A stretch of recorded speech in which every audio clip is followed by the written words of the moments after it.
Candida, right? That kind of thing. How do you work that out? Salt. Salt is one of the most powerful things. I mean, I've been digging into it even more, just thinking about all the radiation pollution that we have. There's a reason salt has always been used as an anti-radiation method. It's always been used as a radioprotective substance. Now I feel like I understand that whole process a little bit more. Because if you look at your body has receptors for specific minerals, right? Just the hormone thing. If you don't have the right lineup of the right hormones, then your receptors will get filled in with xenoestrogens. Same thing with minerals. If you don't have the correct minerals, or basically you don't have all the minerals in where they need to be, then there's going to be radioactive elements, what we call radioisotopes, which are just contaminated minerals, to make that simple.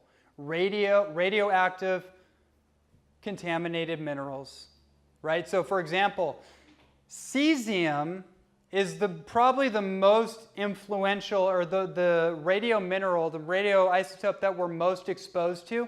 It turns out that fits into the potassium receptor. So how do you deal with that? Well, one of the ways is that you actually use salt. There's something called biological transmutation. So minerals that start out, let's say you take in salt, it gets put out as potassium. Let me say it another way. In a lot of ways, potassium output is because of sodium input.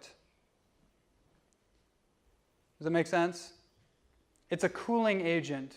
It's endothermic. It's a cooling agent. It cools down the system. But salt is also drying. So if you have a damp, wet spleen, or you're too wet, doing salt water or salty food or salt like celery juice, right? It can help dry the wetness to keep it in balance. That's an example. Zinc is powerful hormonally, just on the hormone subject. I mean, I brought up vaccines before, and this idea of natural vaccines or natural antibiotics.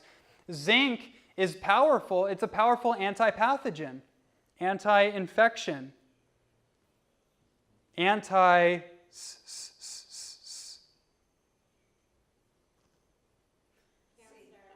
right, you get it. It's an immunostimulator. It's one of the most powerful things to boost your immune system. Zinc, angstrom zinc. If you want to be orally prophylactic, angstrom zinc topically in your mouth, swish it around. You could do that in combination with like food grade 3% hydrogen peroxide as a mouthwash, right? To protect your mouth from infections, bacterial infections specifically. And then another thing about zinc is that it's one of the most powerful testosterogenic nutrients, meaning that it helps you boost testosterone. And not just that, it's an aromatase inhibitor. It's an estrogen blocker. This is one thing we know about vegan diets, especially, is that when things go low, the gas tank runs low, one of the things we have to look at is zinc. So what foods are rich in zinc? Well, out of the plant world, pumpkin seeds tend to be the richest food in zinc. Plants, pumpkin seed butter, sesame seed, tahini. But then beyond that, and this is actually a great point about animal foods and how we actually need to figure out what our dance is going to be. We need to figure out how we're going to do that dance from time to time.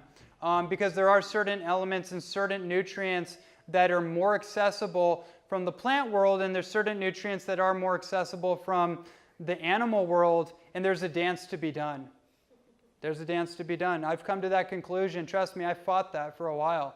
But I've seen it observationally. I've seen what happens when somebody is a full-on raw vegan for 40 years, and in most cases, and I've seen that. I've been like, ooh, okay, all right, I get it.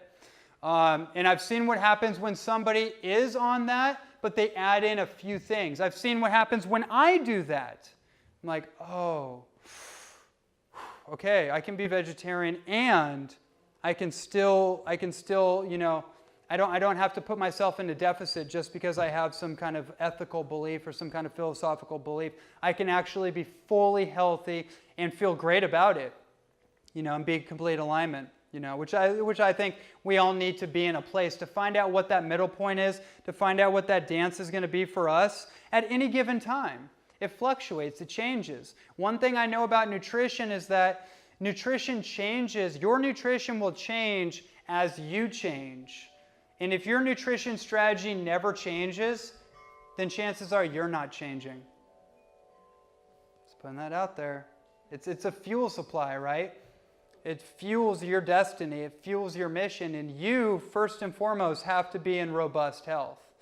And so zinc out of the animal world, oysters are typically the dominant source, although I have to say, I've come to a place personally where I don't really recommend oysters anymore. I'm not against it, but there are issues. There are contamination considerations. If you are going to do oysters, you got to cook it. You actually have to cook it or smoke it. There's a certain bacteria that comes from raw oysters. It's pretty prevalent. It doesn't mean that something, you're getting an infection, but it's just something for me, I'm just like, that's something I actually have to apply heat to if I'm going to do that. But for me, I actually, Hoshu Wu is a great source of zinc. Shaga mushroom is a great source of zinc. Black foods. This is part of the color code, by the way, the color code of nutrition.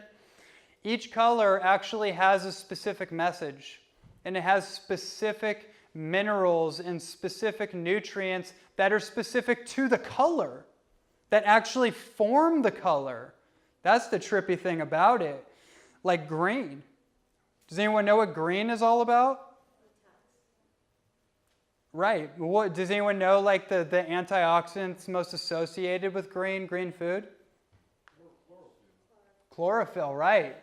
Like the green chakra, the heart chakra. Green foods cleanse the heart. Green leafy vegetables, chlorophyll will cleanse the blood, which will cleanse the heart. Chlorophyll, by the way, is one of the best ways of getting magnesium into your body, another incredible mineral. The number one mineral deficiency among the Western population is magnesium. And wow, what a story magnesium is. This is something, I'm just kind of trying to showcase as quickly as I can the most important spotlights on this subject. Magnesium is always number one, right? If you look at every single case of heart disease, 100% of heart disease studies, it shows that there is always an excess of calcium, always a deficiency of magnesium, every time across the board. Migraine, oh, absolutely. There's an unlimited list of associative factors of magnesium. I suggest that literally every single imbalance in the human body, there's a correlation to magnesium. There has to be. It's the number one harmonizing mineral that I'm aware of. Look at the word vitamin. Vitamineral. Vitamins have to be activated by specific minerals. Vitamin C, iron, manganese. Are these all the magnesium-rich foods? Great, yeah. So, another thing about magnesium is that it's the number one mineral used by the human heart, used by the cardiovascular system. Magnesium and potassium, when joined together, are the two key elements or minerals that, I don't want to say pump, your heart doesn't really do that. Suction, right? It's the number, those are the top minerals used by the heart, basically. What are we talking about? Living plant food, green vegetable juicing, green powders, like, again, the algae, marine.